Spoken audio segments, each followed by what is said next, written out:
Everyone, we have a very special guest. As you probably know, I'm Craig, founder of the Mindful Habit, and this is Sex Afflictions and Porn Addictions, a broadcast to help you create healthy sexuality and a great life. As you will come to learn, as our guest knows, those two things inexorably intertwined: healthy sexuality and a great life. And it's not often that we get someone who is brave, courageous, and willing to put themselves out there like this incredible young man is doing today. Tom, welcome. Thank you. Cheers for having me on, Craig. I really appreciate it. No, it's a privilege, and I know our listeners and viewers are going to benefit. So tell me about this 90-day NoFap challenge. Help me understand what it is, and let's take it from there. Yeah, sure. So essentially, for me, 90 days of NoFap just means no masturbation at all and no pornography at all. So cutting out those two things has just been really transformational for me. It's something I've been trying to do for 8 years. That's something that maybe we'll get onto a little bit more later on. But I was trying to do this for so long, and I kept failing. And it's interesting that the word NoFap is based on like no fap, but I think what's helped me the most is definitely just focusing on what I do want in life, which is something that I came across in one of like your videos in the past, and just writing down my goals every day has really transformed everything. Well, hold that thought. We're going to get to that. Let's talk about the struggle, because everyone watching this knows this is, if you're watching this or you're watching this, for your partner, trying to get control of that sexual energy. And never has there been a time historically where more men and women too have out of control around their sexual urges, and never has there been more avenues for that sexual energy to be corrupted, to be hijacked, to be used. So tell me about this struggle. Bring us back to when you started. You said 8 years ago. Tell me a little bit about that. Yeah, sure. So it all started, and it is a little bit of an embarrassing story, but I don't mind sharing it. So basically, I had a girlfriend. She's come round one day, and I'm about 15 or so. And we went to have sex, and things didn't work out. My dick just didn't get hard, essentially. I'm sure it's happened to plenty of guys in this struggle as well. And that for me was a really difficult situation, because up until then, I had no idea about the harmful impact of porn and masturbation. I just was completely oblivious to it. And I'd basically been having a wank, masturbating, fapping, whatever you want to call it, every day pretty much since I was about 12 or so. So for about 3 or 4 years. So I just was not used to real sexual stimulation at all. So on that day, when that happened, I did some research, and I discovered this sort of journey of giving up porn and masturbation. And I started to try from that moment onwards. And I'd say for the last 8 years, I'm really grateful that I learned about this, because part of my experience has not just been giving up porn, but it's also just been self-development in general. So I started to work out, I started to meditate quite frequently, and all these other great habits. But there's still something missing. There's still something that pulled me towards porn. And I remember a time, I know you said to kind of share a bit about the suffering. Like one time, I think it was last year, I'd had a bad setback, a real bad relapse. I think I'd binged, I'd been edging, all of these things, and I felt an absolute mess. And that was it, just feeling like I wasn't in control of my sexuality and my sexual energy. It felt so bad. And I remember honestly like going to the top of the stairs in my block of apartments and just looking down and thinking, I just want to end it all right now, because if I can't control myself, then what can I control? But the problem is, back then, I just had the wrong approach and mindset around all of this. And I guess I was fighting myself so much. I was just like in a constant battle, struggle with myself. And that's what I hated the most. So it was really difficult. That and sorry for interrupting, Tom, but that constant struggle, and thank you for being so vulnerable. That moment where you're looking down and just thinking all these terrible things. And it's why it's so important for anyone out there who's in that low place, get help, right? When you're and we've been there. We want you to know there's another side. There's another side of this where you have control, where you're happy, where your life gets better. You know, you're able to create the life that I've created for myself, that Tom's created for himself. So couldn't perform with a woman. That must have been like, oh my God, something's wrong. And then this fight with yourself. One of the quotes I know you've heard me say is, "You will always lose in a fight against yourself." And that's one of those things that kind of takes layers, I think, to really ultimately embrace, because we're conditioned, kick yourself in the ass, beat this part into submission, no pun intended. What happened as that internal struggle and that fight get worse and worse? Yeah, I guess you just start to feel like you start to hate yourself, don't you? And then you're not as motivated to achieve anything, and you have all these like internal thoughts that are so negative, just on and on and on, and you just want to, yeah, you just want to give up on so many things in life, because you ultimately don't love yourself. And I think it's very hard to love others and make strong connections with others when you don't love yourself. Yeah, well, we got an amazing, we got a couple guys here joining us, Tom, and there's going to be some questions. So from Jewel, what do you do when you're in a situation where you feel alone and nobody is looking? We all, Yeah, yeah, that's a great go. question. That's a great question. Yeah, so I live on my own and I have done for many years. So I'm basically almost always on my own with nobody looking. That's basically my life. All day today, I've not spoke to anyone actually. And it's like 6 p.m. here where I am pretty much. So yeah, no one's been looking all day. I've had times all day really where I could have, gone and maybe had a wank and fapped or whatever. But the thing that holds me back from ever doing that is really just directing my focus and my energy on what I do want. So it's no longer on my mind at all. So I'll give this reason and then I'll provide another one as well. So I've got like this journal, and every day in here I write down what I'm trying to Yeah, do, show us. like what my goals are. I don't know if you can really see. It's just like every Well, single day. we can see a full journal with and by the way, journaling Yeah. scientifically proven to increase well-being, help you manage depression episodes, anxiety. Very smart thing to do. Keep going. Yeah, and I realized this tip actually from yourself. It was in your course, write down your goals every day, I think. So I started to do that, and at the start of the year, I was actually writing down two lists. One was habits I want to do, habits I want to avoid. So on the habits to avoid, it could be things like scroll on Instagram, go on YouTube, and by YouTube I just mean like scrolling aimlessly, not watching like actually educational videos like this. But it'd just be a lot of habits to avoid that were just bad habits, really.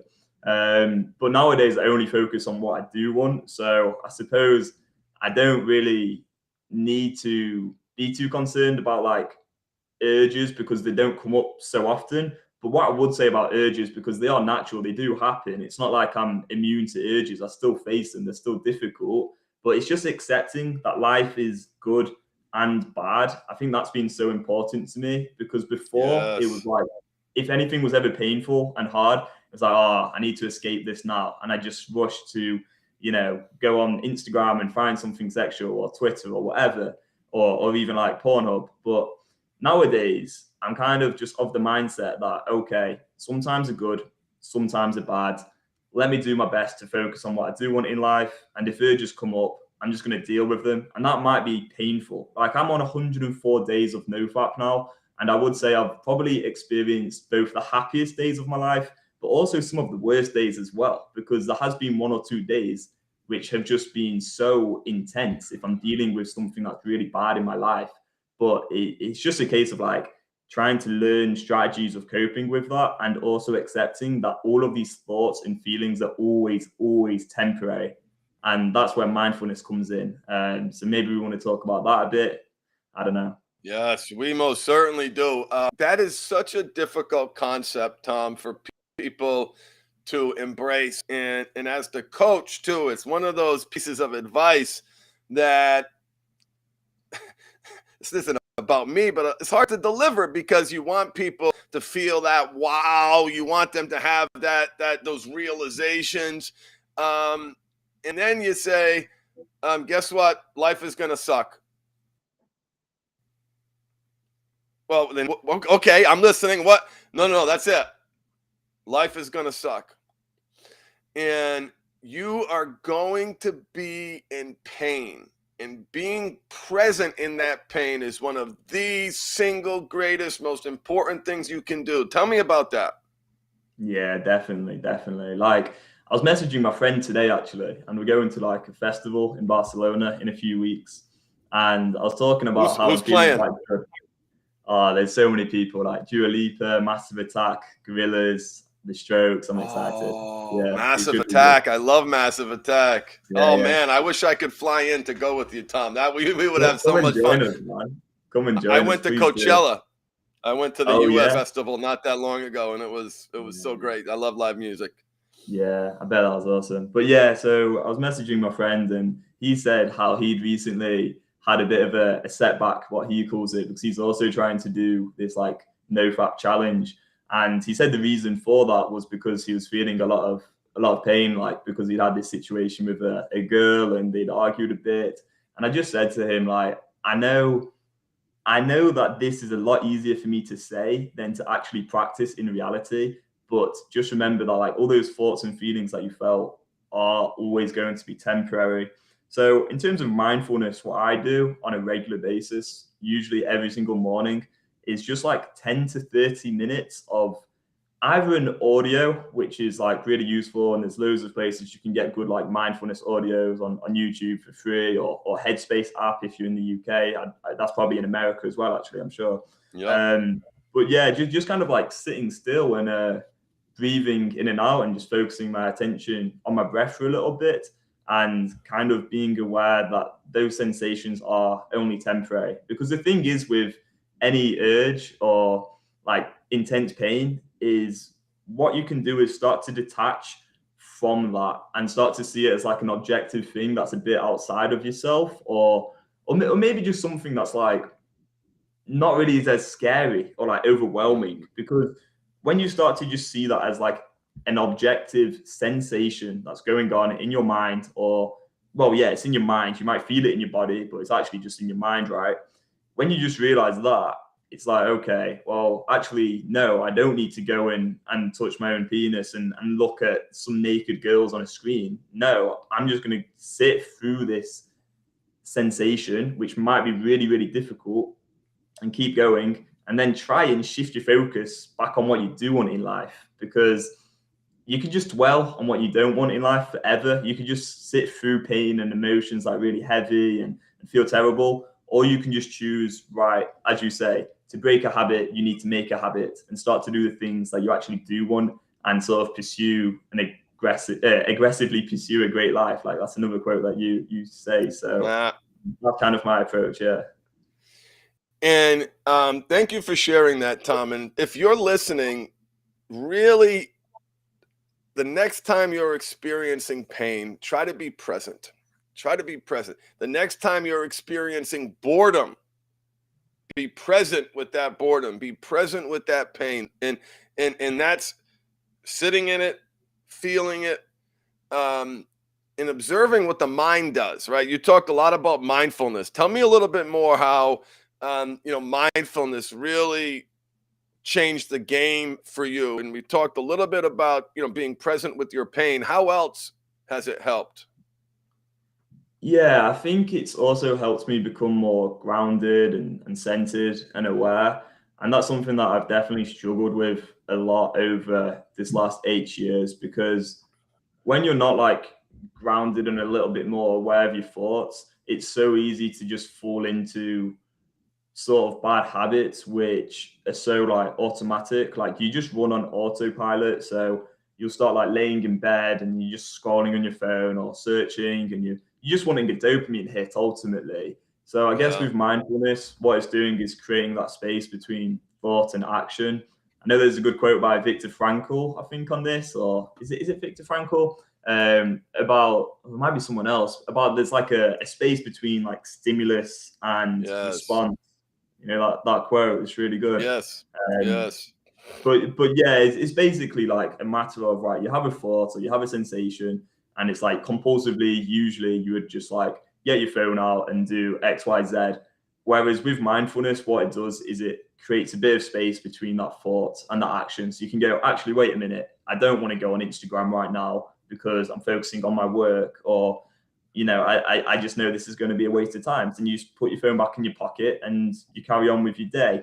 And another thing that I'll just quickly add to this is something that I've been learning lately is a bit more the kind of science behind this. And what I found really interesting is that there's like two parts of the brain where you have like, one's like the prefrontal cortex, which I believe is the higher part of the brain, which evolved later on in humans. So it's a lot more developed.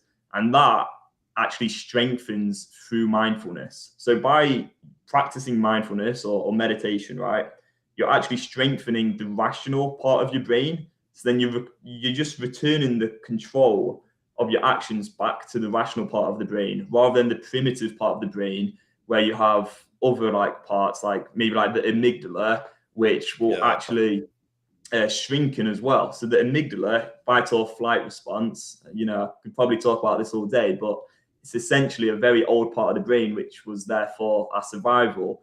And so in certain situations, that will get fired up and you'll just want like orgasm straight away. Like you might really want orgasm, or you want to like run away from a situation. I'm really not an expert on this. Pleasure. Yeah, exactly. That's it. So by using mindfulness, what you're doing is you're actually shrinking that irrational part of the brain and growing the rational part of the brain. So just on like a brain level, it's just so good for you as well. But I'm not an expert on this, so yeah. Yeah, no, well, I appreciate your feedback, man. I don't really get too much into the brain science just because I don't know that much about it, but I totally understand what you're talking about and how valuable mindfulness is. What were some of the other, key factors to your success? Yeah, that's a great question. Well, So and just well, quick interruption. If anybody has any questions for Tom, for me, put it in the chat. Thank you guys for being here. Thank you, Tom, for being so awesome and sharing his journey with us. So yeah, what are some of the other factors that really helped you accomplish this 90-day NoFap challenge? yeah, sure. I think I'll provide three additional ones on top of the meditation and writing goals, because they'd be my top two. So I'd say one would be not having all or nothing thinking. And all or nothing thinking is basically where it's like, if you go on, I know I've used Instagram a lot as an example, but say you went on Instagram and you saw like a model and then you scrolled on a page for like 5 seconds. Some people would do that, and I would definitely do this in the past, where I do that and then I'd be like, right, it's over. Like streaks ended, all my healthy sexuality is out the window, and I'd end up like edging for like an hour or two, like trying to find the perfect photo, the perfect video, and then I'd end up binging, and it'd just be so all or nothing. It'd be like, you know, one bad mistake would equate to everything being completely wrong. So it'd just be too extreme, really. So I'd say like having self-compassion so that you can step out of that, because you are going to see triggers, and that's natural. Like triggers are biologically hardwired. They're going to happen. So it's actually dealing with them in an effective, like appropriate, healthy way, which is really important. And the same goes for urges. Like urges are part of the journey. They're going to come up, they're going to happen. And actually every time that you like overcome an urge, it is so empowering. Like you feel so great afterwards, because an hour later you go, okay, I actually feel tip top now. I'm feeling good again. And it's a really beautiful thing. And then the other thing, probably my final tip for this section of the video is go on grayscale. Now, this is a very obscure tip, but basically on your phone, I have an iPhone, and you can do it on any phone, but you can choose to go on this setting called grayscale, where it basically puts your phone in black and white. So you just get so much less overstimulation, less dopamine. And even if you do accidentally come across a trigger or anything like that, it's just not as sexual, it's not as scary, it's not as overwhelming, it's not firing up that part of your brain as much. Obviously, I've personally chosen not to look at anything sexual at all on this NoFap journey, but I definitely would recommend going on Grayscale. It'll just help you get away from your devices a little bit and maybe be a bit more mindful as well. I have never heard that before, Tom. That is such a great suggestion. So you actually can change the setting in your phone to get rid of all that color, all that stimulation, all that visualization, and dulling that down helps you not be so stimulated.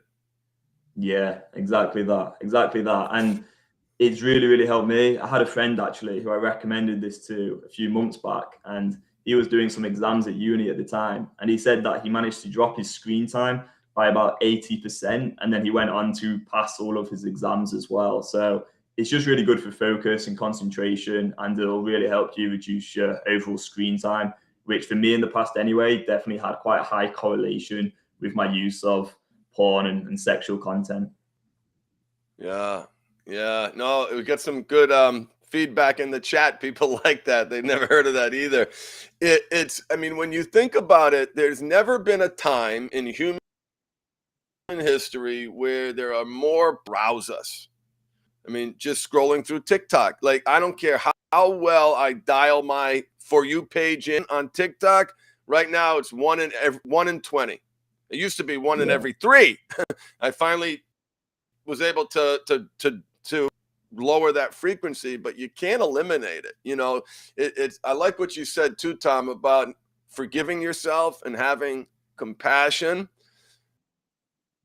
Inherent in that reflection of how you feel about yourself. And, you know, not everything is thrown out the window because your sexual energy might have been pulled in another direction. You use that awareness of that pull to get back on track, which is exactly what you want to do. But when you feel bad about yourself, you beat yourself up, you find reasons to fail, and just keeps taking you lower and lower, you know? And to add to that as well, another massive tip actually would be to really celebrate your success. So celebration has a similar energy to gratitude. And what I've been doing is really trying to congratulate myself, even for every single day. So it doesn't matter whether you're on day 1 or day 10,000, just celebrating every single day that passes, that you don't give in to compulsive sexual behaviors. For me anyway, it helps. I don't think I'll do this forever because I definitely want to get to a part in my life where this is just a lifestyle that I live. And I feel like I'm almost there already. But because I did struggle with this so much in the past, right now, every day that I go without porn or masturbation does feel like quite a big win. So I tick like the day off in my journal. That's one thing I'll do. And then on like day 100 the other day, I celebrated by treating myself to a very nice steak that was very tasty. So yeah, I think like it's weird though. Like obviously you don't want to go and like have a party and like tell your friends to come around. Like, hey everyone, like I've not touched my own dick for 90 days or whatever. Like that'd be so weird. But just like little celebrations, just keep that energy going, that momentum going. And for me anyway, I've got a lot of like positive energy and a lot of excitement for life nowadays. And I definitely think celebrating my wins has certainly contributed to that. And you can start doing that on day 1. So yeah. I mean, people listening, you can start doing that now. You can celebrate the choice that you made to listen to this interview to better improve your life. And that's, Tom touched on something very, very, very important. Let me read you the habit cycle from Atomic Habits. So the habit cycle for Atomic Habits this is the science of how habits work. Cue, craving, response, reward. Cue, the trigger, the craving, the response to the craving, and then the reward. The book Power of Habit by Charles Duhigg is cue, craving. What is it? The cue, response, reward. Cue, response, reward, I think. But the point I'm focusing on is that reward. So by rewarding yourself, by congratulating yourself, you're hijacking the mechanism that was driving you to get that reward, that escape from pornography. You're taking control of it. You're being mindful of it. You're creating a culture in your life of success, and you're getting that reward intentionally. You're being mindful about that reward. You're being intentional and mindful about that reward, because needs get met reactively, as they have been for a lot of people watching this right now, reactively, or they get met proactively. And by taking control and ownership of that reward cycle, I know it's brought you great value, man. I'm so happy to hear that. Yeah, that's a really good point. I've never really thought of it like that. And I've read Atomic Habits a couple of times, but I've never really thought about how I know like unmet needs is so important, but maybe one of our needs as an individual is to get that reward somehow, because that is part of the habit cycle, of course. So yeah, if Yes. you can shift your actions towards something that's a lot healthier and positive, but still manage to find that reward, then you're still getting your needs met, basically, aren't you? So yeah, that's a really good Yes. point, actually. Yes. And one of the things that I like to think about, because I came from an executive background, Tom, I picture like organizationally, like we know, or a lot of us know, particularly folks who are further along in their careers know that you have to create a culture of success, a culture Mm. that rewards the behavior that you want from the people on your team. And it makes sense organizationally. It also makes sense at the individual level, because at the end of every well recognized habit cycle is that reward. And so what Yeah. you just described was taking ownership of that reward, and being, feeling significant, lifting yourself up, addressing those self-esteem issues. So there's a lot there that you actually were doing, and that's awesome. Yeah, definitely. And I think just to add on to that quickly as well is that in the past, I guess one of my main problems was all of the guilt and shame and frustration with myself and the self-loathing. And in hindsight, all of that was only holding me back more. So if I went one day of NoFap, I'd still be beating myself up because it's like, oh, I'm such an idiot for relapsing only 24 hours ago. But nowadays, if I was to relapse now and I'd completed one day, it'd probably be, well done. I'm back. Well done for my previous streak. It's okay. And it's just self love and self compassion and feeling okay with yourself and accepting that you're not perfect. You're just a human being. You're trying your best. Fair play to you for even being on this journey and trying to improve yourself. As you said earlier, if you're watching this, like fair play. I mean, most people don't even care. Most people are just passively living their lives, not trying to improve themselves one bit. You're on here watching this. You're like, you're already trying to better yourself, and that's absolutely fantastic. I couldn't have said it better than that. And speaking of break a habit, make a habit, you've got to make a habit up of playing some football in a few minutes. I am. Kickoff's in 15 minutes, so I might have to leave you now. But it's been really great coming on, and I really, really appreciate your time and everything that you've taught me. Because I don't think I'd be where I am today if it wasn't for all of your advice and help through your programs and your YouTube and everything else. Thank you, man. I take that in, hand on my heart. That's awesome. Thank you so much. And thank you so much for being here. Go do your thing. I'm going to wrap up here, man. And thank you, Tom, so much for joining us. Can't wait to have you back, and keep kicking ass, brother. So proud of you. Yeah, thank you so much. And cheers to everyone listening or watching. Catch you later. All right.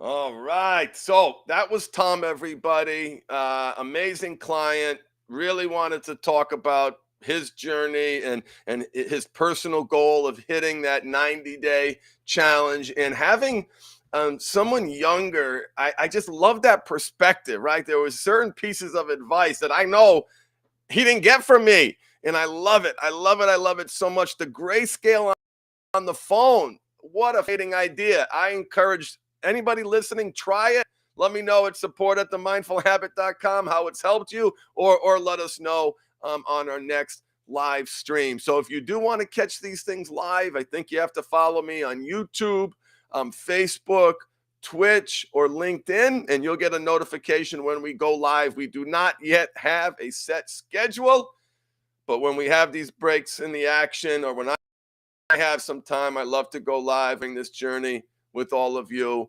Thank you, Tom, for being so awesome. Thank you for following me. Thank you guys for being here and making this journey so enriching and so awesome. I salute you. Remember, you will always lose in a fight against yourself.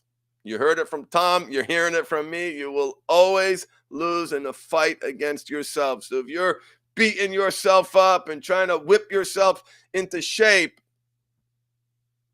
try another way. Try self-compassion. Try self-love. Try hijacking that reward mechanism. Go buy yourself something nice after you've hit a certain milestone. And I want you to do this. If you may have noticed when Tom said those nice things about me, I put my hand on my chest and I breathe that compliment in, pause, and I say thank you. That's my gratitude protocols, because naturally I didn't do anything. You did, blah, blah, deflect. Who the fuck am I to take away this man's expression of gratitude? Right? And I want you listening to celebrate, congratulate yourself for participating in this interview. Congratulate yourself for dedicating your most precious resource into being a better person. Congratulate yourself for trying to be better. That's how you build a culture of success.